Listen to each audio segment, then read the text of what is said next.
Are you still grappling with the meaning of the coronavirus? Me too. Let's talk about it.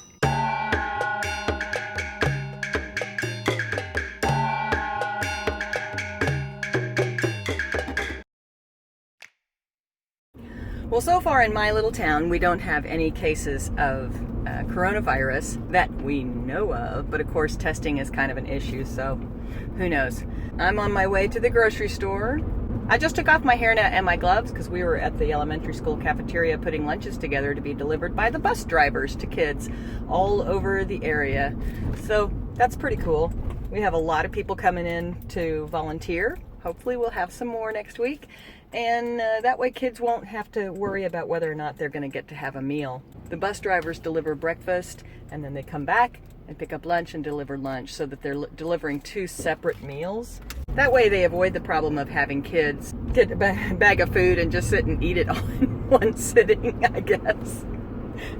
Which is probably what I would have done. So today they put together 300 meals to be delivered all over town.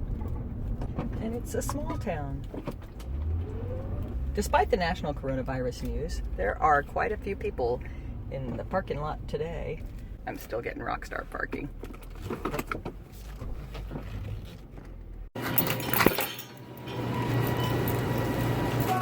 Rice is pretty popular. And beans, it seems, are equally popular. Thinking about getting some potatoes. Nope. I guess people are eating spaghetti. Maybe they're just eating spaghetti sauce out of the jar. That's it for sausages. This is where the chicken used to be. Toilet paper.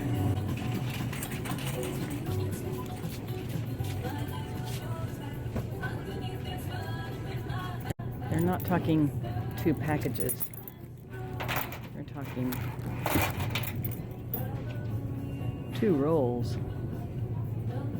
I feel like there are some tough decisions that I've had to make, and maybe you have too, while starting to think about the fact that I do not have control over the rest of the world. What? There are questions like, should I travel to a place that seems safer, or should I shelter in place? Should I help someone who seems like they're in need, or should I steer clear and protect myself? Should I decline a family or friend's invitation to stay with them while I'm off work or out of school? And of course, the ever popular, am I doing enough? Enough to protect my friends and family? Enough to help people in need? Enough of anything while I'm at home twiddling my thumbs? I'd rather people not make these decisions for me, but it's a difficult time. And if the mayor in my community says shelter in place, that's what I'll do. This is a time to thoughtfully consider what's best for me while weighing the impact of my decisions on others. How do I do that? I want to do good and help people out, especially people who may not be able to help themselves. Doing good in my community while not jeopardizing the health of the people closest to me is a tricky thing, and everyone has to make those decisions for themselves. Even if there are times when you have to explain to people that distancing is important to you, which sometimes you have to do. I've been in situations where someone wants to come at me and shake my hand or give me a hug, and trust me, this is not easy because I am a hugger. And I've had to say, whoa, I have people in my life that I want to protect. I know if I get the flu, I'll survive it. I'm pretty healthy and I have a very strong immune system. But I certainly don't want to be the loaded gun for the people that I love in my life. While the government decides what to do, I can also make some decisions. I can decide whether I'm doing work that is meaningful and fulfilling. This is a post during this time of quarantines and shelter in place by Emma Zeck. She's really a young philosopher for our times, and I found it on one of my former students' Instagram. So thank you, Morgan. With this open time, you do not have to write the next best-selling novel. You do not have to get in the best shape of your life. You do not have to start that podcast. What you can do instead is observe this pause as an opportunity. The same systems we see crumbling in society are being called to crumble in each of us individually. The systems that taught us we are machines that live to produce and we are disposable if we are not doing so. The systems that taught us monetary gain takes priority over humanity.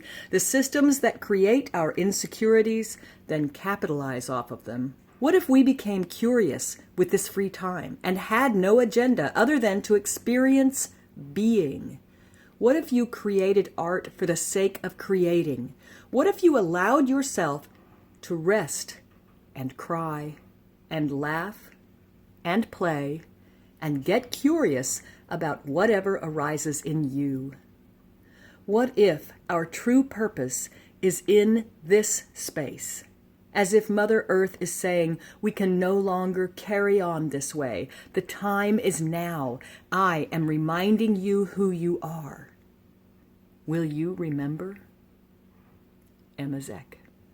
While we're all sitting at home, what are we thinking about? Can I make do with less? Do I need more time with people outside work whom I love? Do I want working from home to become my new normal? Maybe. Does this event make me want to reorganize my work life and my home life, and maybe even somehow combine the two? I can give some special attention to the areas of my home where I work, eat, sleep, and bathe. For some people, even in my family, many activities occur in a single space. While I've got a bit of time on my hands, cleaning and decluttering can serve two purposes. One, I can work on building an environment that enhances my well-being. And two, I can mentally empty my space of some of the unnecessary junk from the past and clear out space for the present. I can be in my environment. Notice things. What clutter is adding to the feeling of chaos, and what things give me a sense of peace or joy? What can we all learn from this global event? I told my oldest daughter what my 90-year-old father told me, that I've never seen anything like this before in my life. And I think 90 years is a long time to go without seeing something that's even remotely like this pandemic we're experiencing.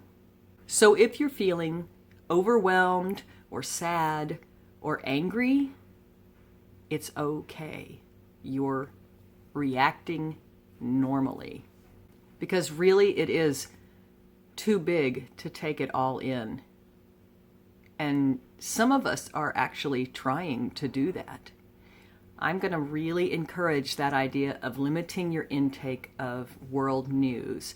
Not that you shouldn't have a basic idea of what's going on, and you should definitely have some idea about what's going on in your community. But you don't need to know every detail. There's no need for the deep dive in the news. In fact, I would venture to guess that politicians and journalists and medical professionals right now are so inundated with information that they're probably more overwhelmed than anyone. So if you have anyone in your life that is immersed in news of the coronavirus, show them some love, because they could probably use it right now. Just make sure you show it from about 6 feet away, and preferably over the internet. With coronavirus, you definitely want to concern yourself with your immediate environment. What can you do to affect you?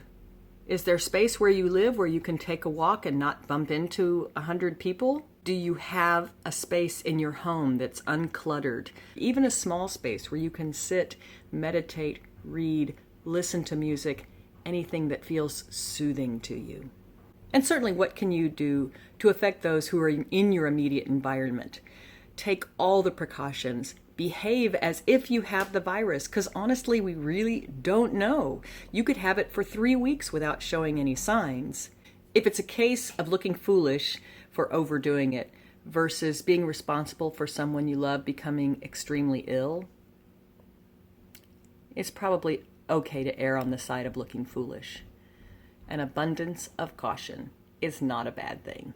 I'm now definitely paying closer attention to the things, people, and events that I've said are most important to me. My family, my inner life, my creative expression, I want to be part of something bigger than myself. That requires interacting with other people. But in this time of pandemic, it's different than what I've been used to. Shaking hands, hugging friends, having coffee with someone. Those are not recommended ways to connect right now. Although I've learned you can actually have coffee with someone over Skype. And I'll talk more about that in my next video. Unlike the 1918 influenza, I have this tool that has magic that's almost invisible because it's so much a part of my daily life. My smartphone, my tablet, my computer, the internet. I can connect in ways that only existed in cartoons or sci-fi novels when I was a kid. I can use this technology to feed my anxiety monster, or I can use this technology to connect more deeply and profoundly than I did when a face-to-face connection was readily available. And we can still look after one another. It's a little different now. In the next video, I'm going to share with you some of the ways that we can connect that may help alleviate some of the loneliness that may accompany our new solitary lives. And while I'm at it, I want to encourage everyone out there to connect, whether that's making a simple phone call from a landline or talking to someone on Skype. There are ways that we can stay connected, but the most important connection that you have is with yourself and your own inner life. So I encourage you to look at the possibility of developing a little space in your home that's just for you, where you can think, meditate, read, listen to music, whatever it is that soothes you during this very challenging time. And it is a challenging time. If you have some ideas about ways you can make this time really useful and even joyful, please share them in the comments. We are a community. Even if we're not hugging and shaking hands, we are a community. So please do share your ideas to make this time of isolation less challenging, especially for people who are feeling alone. Spring is here in the Northern Hemisphere, and she came very quietly, but she's here. So take advantage of the weather and get yourself outdoors from time to time so you can breathe that spring air and find the green that you can find in your neck of the woods. Thanks, everybody. I really appreciate your taking time to join me today, and I'll be sharing some information about technology and ways that we can connect in my next video. Be sure and like, subscribe, comment, be part of the community, and I'll see you in the next video. Bye!